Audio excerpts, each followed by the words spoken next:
Fast forward, we've got 8 Trello boards with 3,000 orders on them each, 24,000 orders frozen, can't move them. We're getting 7,000 emails-ish a day from customers saying, where's my order? And it was a nightmare. We had Visa, Stripe, PayPal, all those people on our case.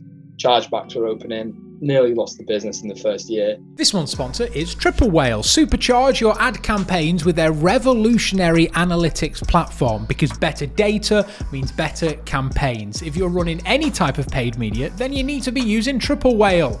Find out more at trytriplewhale.com. Hello, my name is Fraser and welcome back to the D2C Deep Dive. Today we're joined by Adam Reed. He runs a multitude of print-on-demand businesses, and his most successful one being Crown and Paw, which did a massive 10 million in only 9 months. We go into the infrastructure and what's needed to scale a business where an actual human is needed to design each and every customer's order. And we also talk about copycats. What do you do when someone steals your entire business model? It's a really great episode this week, and it's with another Englishman, so 2 Englishmen for the price of 1. If you're listening in the car, if you're listening at work, wherever you are, enjoy this episode because it's a real cracker. Adam, welcome to the DTC Deep Dive, a fellow northerner from England. It's so great to have someone from the UK, from like an hour away from me on the podcast. It's amazing. Yeah, I'm glad to be here. I agree. There's not many of us out there at the moment, so hopefully this can bring some more northerners out. Yeah, fingers crossed. So if people don't know who you are, which they might not, and they might not know the type of business that you run, tell us a bit about yourself, Adam. Tell us about your business journey, because although you have success now, it's not always been an easy journey, as it has been for the majority of people in e-commerce. So tell us a bit about yourself, a bit about how you got to where you are now. Sure. Where I am now, I'm owning and operating multiple custom on-demand businesses, most of them print on demand. So it's a business model essentially where you'll take an order from the customer. It'll involve some sort of personalization. We've got a team of designers, artists, whatever you want to call them. We'll produce a product as per your requests, and then we will have it manufactured or printed or engraved, whatever, and shipped out to you. So similar to dropshipping in the sense that there's no inventory needed up front, but way more long-term than dropshipping and without all of the issues. But as you said, certainly wasn't my first business, not my first business model. I was one of those kids in school who was always wheeling and dealing, selling chocolate, selling sweets. You know what? I never did the selling. No. Sweets. Oh. I was straight onto eBay. Whoa, big time. 15 years old, using my mum and dad's PayPal account, selling everything I could get my hands on, things I shouldn't be selling, stuff that I look back and probably would have liked to have kept, Pokemon cards, things like that. I sold all that. So yeah, I was always interested in the idea of making money online from like age of 15. Did a lot of random stuff like selling Pokemon cards. I was importing things from China. I was using AliExpress, Alibaba, DHgate. I look back at all my old messages from like 2015. I'm very polite. This little 15-year-old importing all sorts of stuff. Unfortunately, that did involve, trademark products. I was so unaware and naive as to the legalities of things back then. So 16 years old, probably at that point, got my first cease and desist, thought I was going to jail. Stopped that straight away. And moved into, I was still importing from China, but I was importing actually caps, like snapback caps and stuff like that. Not trademarked, luckily, just random designs, did fairly well there. For a 16-year-old, the aim was to just pay for my end of sixth form holiday with my friends, which I managed to do. And then I actually started selling. I was a proper nerd. I was proper into Pokemon. So I was like selling Pokemon trades on eBay. I was like finding and like training these rare. I don't know if you're aware of Pokemon. Most people are. Wait, how does that work? So you were selling trades. Like obviously, I used to trade Pokemon with my mates in the playground. Surely everyone did that, right? But how do you do that online? So. You guys were very old, yeah. Yeah, we are. Yeah, really. How does that work? How does trading online work? What? So basically, I got loads of. I was just very lucky in that I managed to get some really, really rare stuff on my Pokemon game. There was this like rare virus that you just got randomly. And one of my Pokemon got it, and I was buzzing. I texted all my friends. And so obviously you can take them to like the in-game centers where you can breed them and get eggs and stuff. And I managed to get this virus spread across all my Pokemon. And I also had loads of rare ones that I started breeding and getting eggs for. And I would hatch the eggs and I would post on eBay. I will trade you this Pokemon level 1 just hatched with this rare virus. You just trade me a rubbish Pokemon in return, but pay me, buy this on eBay. That's what I want for this trade. So people were buying the trade. I was getting some really crap Pokemon back, but they were getting this very rare Pokemon that they could do whatever they wanted with. So I was definitely like one of, if not the first person to do that on eBay. And then very shortly after that, loads of people started doing it, and it was a race to the bottom, and I started selling for like 99p, and the fun wasn't there anymore. So I stopped that. I was like 16, 17 at the time. And then, I got kind of drawn into the whole go to uni, get good grades, get a job. And so I went to uni and then stopped basically doing all these little side hustles I had been doing for years that I really enjoyed. And started working in events. I was one of those annoying promoters that would add you on Facebook and invite you to Facebook events. Yeah, and that was I have so many on my Facebook still to this day. I'm like, how do I know you? And I look back and I'm like, yeah, they invite me to a club night. That's me. And that was digital marketing back then. That's how I actually got started with Facebook. It wasn't ads, but it was still marketing. It was very basic. It was create a Facebook event and invite every person you can possibly find to it. It was scrape and create false profiles, add loads of people from these groups, scrape the groups and add them. And it's all these like grey hat tactics. So I was doing that for a company in my first and second year of uni. Third year, I decided, you know what, I can do this better than these guys. So I set up with a co-founder whilst doing my third year of uni, and absolutely smashed it out of the park. We had the biggest event in Newcastle, pretty much, for Newcastle uni students. It was on a Wednesday night. We got all the sports teams down and involved with like loyalty cards, and there was like 2,000 to 3,000 people coming down on a weekly basis. And I'd never seen that much money in my life. I was going back to the club on a Thursday morning, counting up all the cash we made, just thinking, what is going on here? Like, text my parents, like, we made this week, and they would say, and I remember they said, you can't get used to making that amount of money. That's not normal. You're going to get a job eventually, and you won't be earning as much. I was thinking, there's no way I can go backwards from there. There's no way. So I was doing that in the third year of uni. I decided to actually continue doing that after graduating. Unfortunately, for loads of different reasons, it didn't work out. I fell out with the venue management. That was the main reason. And I was like, I got to move back in with my mum and dad, and I'm not earning any money. Moved back in with my mum and dad, and they were like, get a job or get a master's. So I started applying for both, knowing full well, this isn't me. I'm going to work for myself. So I also started learning Facebook ads. I joined a Facebook group.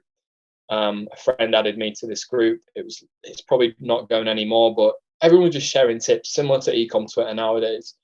It was all about dropshipping and Facebook ads. So I got into that, and I was making a bit of money, but not a lot. And then I got a job interview for what would be probably the coolest job ever. And I told my mum and dad, and they were like, right, you need to go to this interview. It sounds amazing. Amazing money. I was like, it's not amazing money compared to what I could make dropshipping, but okay. So I went to this interview.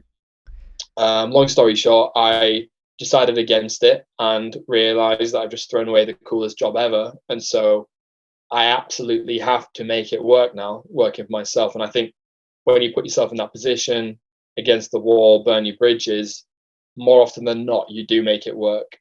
But if I hadn't put myself in that position, if I had an out, I don't think I'd have been able to make it work as quickly and easily as I did, to be honest. Yeah. So what were you dropshipping back in the day? What was the go-to item when you first started? You know what? I never did general stores. It was two stores. The best one was a branded streetwear store, men's clothing. We were custom bagging, custom tagging everything. We weren't doing our custom design though, but we did really, really well. We were selling like I tweeted the other day, like $13 drawstring, like tracksuit / cargo trackies for $50 plus shipping, because celebrities like Kanye West were wearing like Fear of God versions, and we were just selling like plain versions. But they like, it wasn't like a rip of Fear of God; it was just like a plain version. They've been sold everywhere, like Top Man, Zara, all that stuff. So we did really well there. And I look back and I think, Jesus, if I knew what I was doing properly back then, that could have been huge today. But anyway, yeah, I was drop shipping from like 2016 through to 2015 through to 2018, and I realized that it just wasn't long term. The reviews were getting worse and worse. The customers were not coming back. If they were only coming back once or maybe twice. But eventually, that shipping issue, like 2 to 3 weeks shipping, was going to piss them off, and they were not going to come back any longer. And so I transitioned. I was trying to figure out what business model to get into.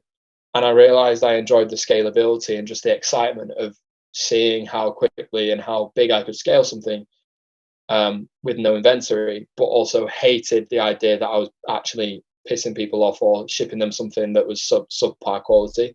So I settled on custom print on demand, saw a fairly big gap in the market. And to this day, probably the business model in general is really under the radar. I don't, for whatever reason it is, I don't know why. I've got a few ideas, but yeah, settled on that and have been in that ever since 2018, I think. So 4 years. The past 3 years really have been absolutely huge. Started to see huge success. But yeah, that brings me to the present day, really. Yeah. So print on demand, for those who aren't aware, obviously, like you mentioned at the start, it's where someone orders an item and it's printed on demand. Exactly, right? It's designed, it's printed for you. At Crown and Paw, it's dog portraits, right? Or animal portraits, pet portraits. And I was looking before, these are amazing. It's essentially your pet's face on some kind of body, maybe a royal or something. It's amazing. So I know of a few other print on demand stuff. I think one of the biggest ones that I know of is like the Simpson yourself, where like you basically get you as a Simpson character, right? And I think the reason why it's under the radar is because it requires much more work than a dropshipping store. With dropshipping, you can set up on Shopify and get a store up in probably a day and start shipping stuff, get some TikTok ads live. Whereas with print on demand, you have to design this stuff. There has to be a human involved somewhere. Like AI isn't good enough yet to do this stuff. So I mean, why did you choose the print on demand route? Why was that something that you thought, yeah, I'm going to do that instead of the drop shipping route, which you'd already tried and tested and was working? It was just more of a long-term play for me. As I said, I can't imagine myself setting up drop shipping stores nowadays. I see, people similar age as me, maybe been in the game the same amount of time as me, and a drop shipping. I just think it's crazy. It's crazy risky. Like, I don't know. I like being in more control of the shipping times. I like to sell things that stand out, that people genuinely love, and are very passionate about. And we see that in our reviews daily. Whereas with dropshipping, there's no excitement anymore. Like, I think the excitement with dropshipping is in the numbers. I think if you're brutally honest with yourself, you're not excited about selling a $10 widget for $50. You're excited about your revenue screenshots, how much you're spending on ads, how much money you're making. You're not excited about the products you sell or the brand you're building, because you're not really building a brand. And that there was no excitement for me. And I think if you're not enjoying what you're doing day to day, then why are you doing it? Yeah, agreed. So in 2019, you launched would you say your main store, Crown and Paw? That's like your main. Yeah. So you launched that back in 2019. And in the first year, am I right in saying this, you did $10 million in the first year in revenue? It was actually the first 9 months, yeah. So launched March the 13th, 2019, and by the 31st of December, we'd done just over $10 million in sales, yeah. That is unreal. What was the major factor of that growth? Because that's insane scale. Not many people see that type of scale in such a small amount of time. I put it down to a number of things. I think the first thing is newness. It was just something no one had ever seen on Facebook before. which obviously helps. It gets a lot of attention, and a lot of people start chatting about it online. We've been viral more times than I can count. We've been number one on Reddit in the funny subreddit, which is absolutely huge. Celebrities have spoken about us. So the newness of it really helped. And then referral and word of mouth marketing was huge as well. It was very, very hard to track in terms of like attributing the sales, because sales were coming in. We were spending a few $1,000s a day on Facebook ads. Sales were coming in. Facebook ROAS was fairly static. It was not in line with the revenue growth, nor was Google and wherever else we're advertising. We were like, well, where are these sales coming from? They're not just coming out of thin air. And we realized that on looking on social media, literally everyone was sharing these portraits and doing side by sides of the portrait and the pet, like a before and after. Similar to like on TikTok now, like what I ordered versus what I got or something. Yeah. And we realized that this probably was where the sales were coming from customers posting about us. And so we went back through our post-purchase messaging and changed everything. And we went really, really heavy on share your experience, share your unboxing, record the reaction, because it's going to be hilarious. And that, I think that one change to the messaging and what we were focused on talking to the customers about post-purchase allowed us to unlock a lot more scale, because then a lot more people started sharing, being told what to do. They started doing it. In addition to the people that were doing it anyway, because they thought it was hilarious. And that drove like a huge amount of sales, and it just snowballed really, because one person would buy via an ad, they'd post, that'd lead to 3 more sales. One of those people would post, that'd lead to 3 more sales, and it just keep going and going and going. It was crazy, absolutely crazy.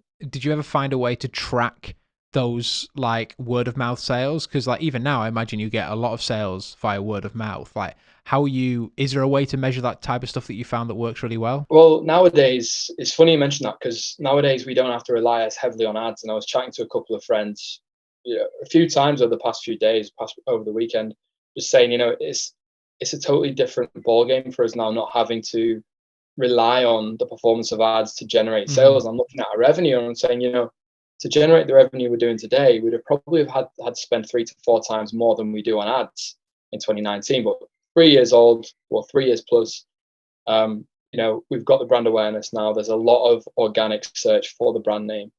In terms of tracking that, the word of mouth, the posts on social, still not really accurately. We are using Triple Whale as an attribution platform for paid and everything else, but we still can't really pinpoint the amount we're generating from organic word of mouth. This week's edition of the DTC Deep Dive is brought to you by Plastique. If you're a DTC brand or wholesaler, then cash flow is probably your top concern. Well, Plastique can help. Plastique is a business payment tool that unlocks your working capital by helping you pay your biggest expenses by credit card. Anything from inventory to marketing spend can be paid on by credit card, allowing you to float cash up to 100 days.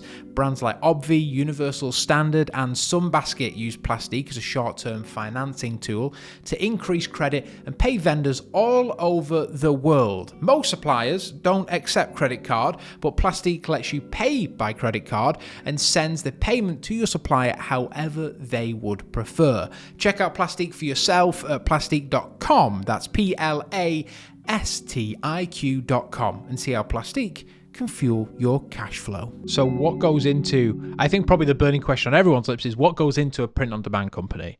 Like you mentioned before, there is an actual person somewhere in the world which is making these portraits. So what does that look like from someone hitting your store and pressing purchase, submitting their photo?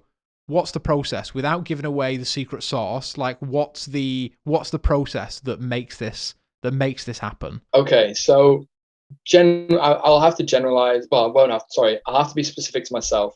Yeah, I know that's some fine. people run it differently. So for us, what happens is we receive an order in Shopify with all the personalization details and photos attached to the order. Back in 2019, what we were doing was downloading all this stuff off Shopify, uploading it to Trello on a Trello card, and we had a different Trello board for each step in the process. So checking the photo and the order details are okay. That's one Trello board, one process. Sending it to an artist is another board, another process. Internal QA, checking the design is high quality, is another board, another process. And then sending it to the printer to print and ship is the fourth and final process. So that was 2019. There's this key part missing there that we added in 2020, and that is sending it to the customer to preview and approve before printing.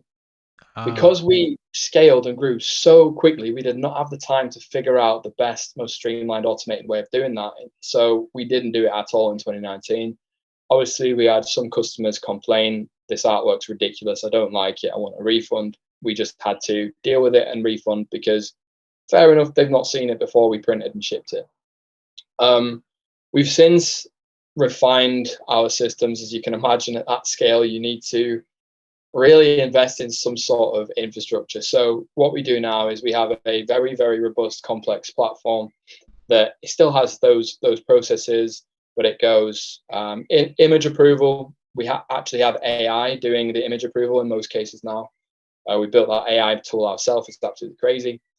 So image approval, artist queue, or send to an artist if the artists are available. Internal QA, automated email to the customer to let them know it's now ready for their approval. Revisions until they approve it, then they approve it, and then it goes to our team to make sure everything's okay. It's a print ready file. Send it to the printer to print and ship. So it's very similar to what we were doing on Trello, but it supports scale. In 2019, for reference, when we were using Trello, we paid a guy to create Zapier and Integromat automations using Trello, those two pieces of software, Zapier and Integromat, Google Sheets, Google Drive. He was doing all this crazy stuff to automate as much as we could.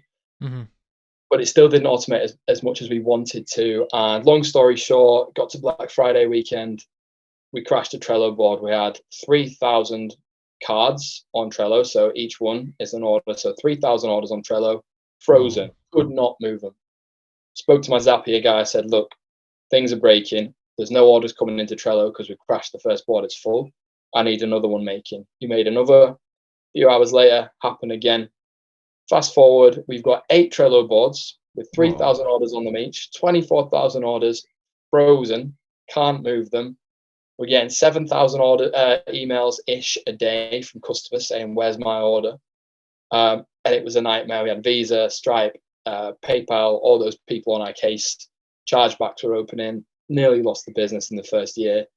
And my team were working 24/7. It was horrific. I was in the emails as well, answering customer support. It was horrendous, which is obviously you get to January and you're like, right, we are not going through that again. So we spent a lot of money developing our own platform to get rid of Trello and all that other stuff that just were not scalable. And it was easier managing 2020 volume using our software than it was 2019 volume without it. And the volume in 2020 was double.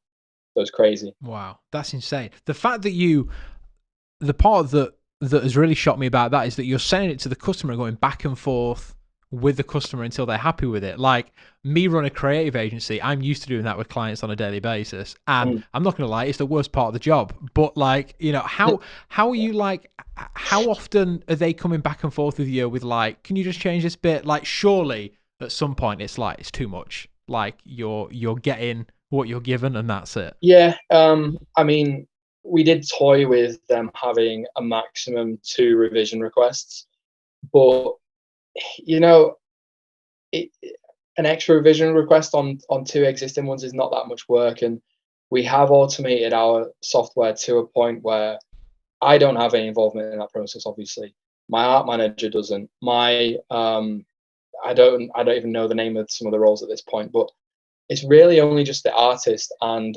the QA personnel involved in that process now. And I can't explain how streamlined and easy it is. We're not bothered about, we've got people that will do like 10 requests. They know it's going to take longer the more requests they give, but they're happy to wait to make, and just to make sure it's perfect and that they absolutely love it. You know, we have so many people like, oh, can you remove that whisker? Oh, can you just change that fur on the ear a bit? Oh, the hair's slightly too big. Can you reduce it by 1%? It's like, Okay, yeah, we can, but hopefully you approve it next time. But it's Yeah. down to them. We offer a guarantee, so we have to stick by that. Yeah, but I imagine that comes across in the customer reviews, right? Super Yeah. happy customers means that Oh more yeah. people are going to come back.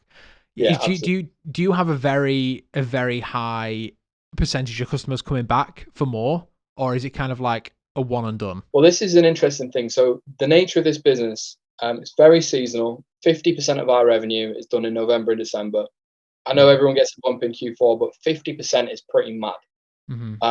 So obviously 2019 we did 5 million in November and December, and similar, well, exact same percentages for the other years after that. So it's very seasonal, and because it's very giftable, so you see a lot of people buying as a gift. Hmm. And so it's very hard to get them to return and buy another portrait for someone else's dog. Like, why would you do that? But we do see that.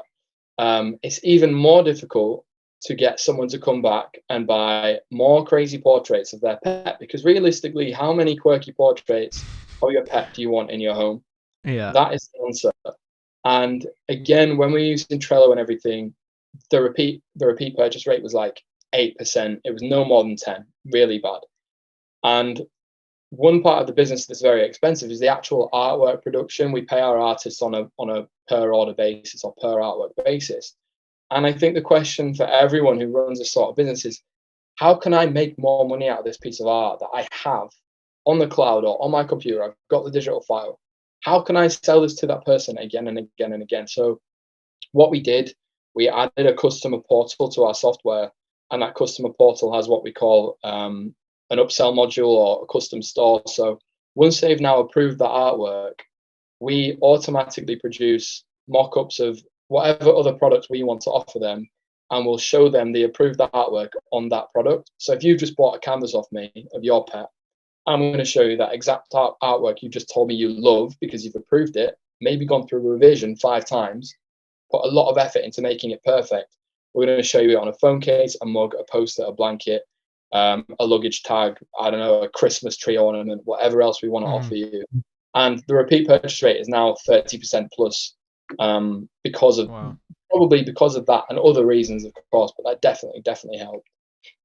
Wow. That's incredible. Yeah, it's great. We just resell that artwork again and again. Yeah, what's your marketing structure looking like now? Is I imagine a lot of your income used to come from Facebook ads and word of mouth, like you mentioned. Have you started to move to TikTok? Like, what channel is performing the best for you at the moment? For us, Google and Instagram. TikTok, we're trying. We probably have not invested enough resources into it, if I'm honest. But organically, we do very well just because we've built this crazy amount of word of mouth and just brand awareness now. But yeah, still Facebook and Instagram are our bread and butter when it comes to paid. But as I said, we're still trying with TikTok. We will make it work. Well, we're just starting to work with a bunch of content creators now, so hopefully we'll start to move the needle a bit there. I imagine working with, I mean, how big's your team at the moment? The team, including artists, it's like 300 plus November, Wow. December, because we have to hire a lot of seasonal people. At the moment, you're looking about 150. Is it been very difficult to find good people? Because I know that that's something which I'd say pretty much every company struggles with is Mm. hiring people to do anything, and it becomes very difficult in order to find the right people. Have you found that like a challenging part to get over in order to scale, or? It really depends on the role. So I'm very lucky in that my department managers have been with me for, some of them, since I was dropshipping, like some of them 4 or 5 years. And they're very good. And they started out as very, base level employees. They were not managing anything, and they've earned where they are now. They have shown that they're self starters. They've shown they don't need any supervision. They've gone out of their way to create SOPs for themselves and then given them to people that we've hired, and have just offered help where I haven't asked for it. And you realize these sorts of people you need to keep with you and train up. Mhm. So we've done a lot of, or I did a lot of training. And I mean, I did training to a level where they've gone ahead and become experts in their department, and they're training me now. Speak to my CS, head of CS, and she'll tell me all sorts of crazy stuff I had no idea about. She attends all the gorgeous town halls and webinars and whatever, come back, report to me what she's learned, what she wants to implement. I'm like, Jesus Christ, like you love this stuff. But newer hires, it is difficult. Like for us, one of our smaller brands at the moment, we're looking for a media buyer, and it's always, there's that argument between go with an agency or hire a freelancer in-house, let's say in quotation marks, and it's very difficult to find people. But I just think it's trial and error. So we've just hired a guy on like a 2-month basis, see how it goes. Hopefully it'll go well. If it does go well, hopefully retain him, provide him more work with some of our smaller businesses. Maybe eventually it'll get to a point where we can have him helping with the buy-in for Crown and Paw. But yeah, in terms of like the operational roles, I'm just lucky in that I've managed to retain my key people. We have a lot of turnover when it comes to November, December. As I said, we hire very seasonally. But the good thing is maybe someone comes in that's really, really good and we retain them and we keep them. And maybe someone that is dropping off, not very productive, ends up leaving. But yeah, my main team have been with me for years. Yeah, and how are you dealing with competitors coming into the market and maybe doing the same thing, maybe doing something similar? Because it happens, right? Someone sees something successful, someone jumps on it straight away. How are you managing to stay on top of the pile? A few different things. So, I mean, there's a funny story. There was a guy. Obviously, you'll be familiar with Look North, but probably people watching this from other countries will not be familiar with it. Look North is a very popular evening TV program that a lot of people tune into. It's on like the main UK TV channel. And a guy actually got interviewed and he was selling pretty much what we sell. My mum rang me furious, like, Adam, this guy's copying you. He's on TV. He's going to make loads of money because of this. I was like, Mum, chill out. Nobody's buying off Look North. I emailed him anyway, looked at his website, and he had just ripped the whole style and layout. So I thought, you know what? Fuck this guy. Can I swear? Yeah, go for it. It's fine. Well, fuck this guy. I emailed him. I was like, yeah, just seen you on TV. I'm aware you've ripped all this stuff. I'm going to be filing DMCAs tomorrow unless you get back to me. He replied, hello, I want to be friends. I don't want to fall out. Let's get on a call and discuss. I was like, yeah, all right. Got on a call. He was like, yeah, really sorry. I'm going to change everything. And by the way, I'm thinking of selling. Do you want to buy it? I was like, obviously I'm not going to buy it, but I'll just appease him. So I said, yeah, send me a P&L. He sent me his P&L. He'd done like 70 grand in revenue in a year. I thought, I'll send this to Mum and she can chill out. Anyway, still filed all these DMCAs and it got taken down. So we do that. We're trademark protected. A lot of our costumes initially were all like public domain stuff, like the outfits are from actual Renaissance paintings. People started copying. So we thought, right, we're going to hire designers. We'll make our own costumes. So we do that. Anyone using our originally produced costumes, you're getting DMCA'd. It's getting taken down. Goodbye, store. If they want to try it, they can, but they will get taken down. We've got a great legal team in the US and the UK now. We're trademarking a lot of the terms we use to name our products that are unique. And then we're also moving into pet clothing, pet supplements, and some other product lines later this year because we've got such a huge email list. And as you said, there's going to be more and more copycats that pop up. It's very seasonal. People will try this to make a bit of quick cash and then they'll shut the store. I don't care about these teenagers setting up these websites, making a few £100. It doesn't make a difference to us. We're in this long term. We want to turn this into a genuine pet lifestyle brand. And to be honest, I should have started working on new product lines a lot sooner than we have done. But yeah, I mean, that's how we deal with it. We've trademarked everything we can trademark, original costumes, DMCAs, and yeah, just new product lines that, these people that want to copy, there's no way they're going to spend the months that I've spent designing clothing and supplements and going through all the guaranteed analysis tests and the taste tests and all the legals and regulations that come with that. So if they want to copy portraits, by all means, they can try.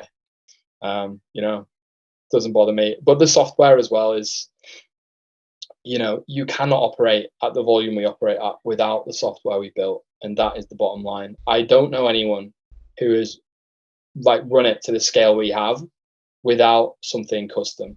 There's no one that has used Trello and has done 10 million in a year in custom products that every order requires someone in the world to produce by hand. I've spoken to a lot of people, spoken to competitors, I've spoken to people that we thought of buying, and they all say, yes, we have a custom order management system. And I think, okay, that could be valuable. We might actually buy this business. And they show me it, and it's Trello, and it's Zapier, and Integromat. And I have to explain to them, this is not a saleable asset. You can't include this.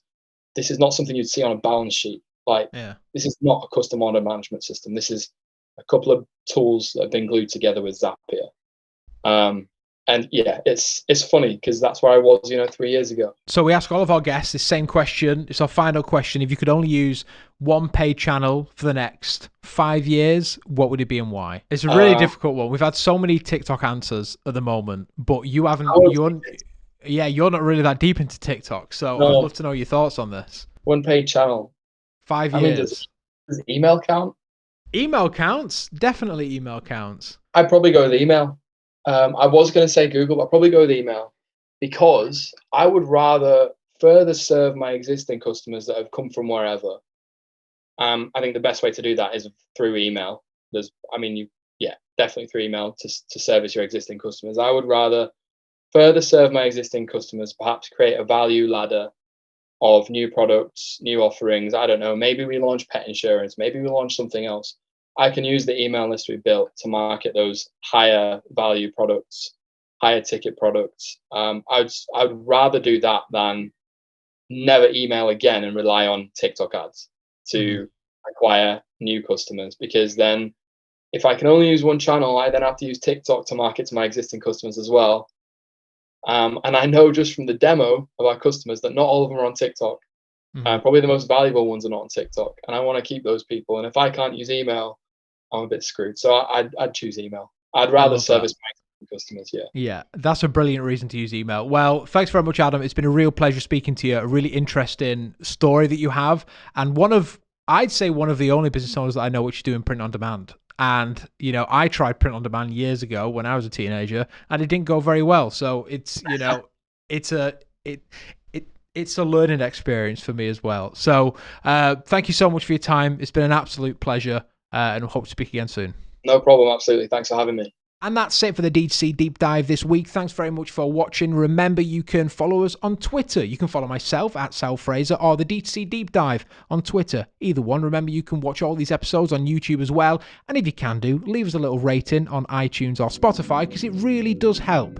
Unless it's not 5-star. If it's not 5-star, I'm not interested. Anyway, I'll see you next week. Bye-bye.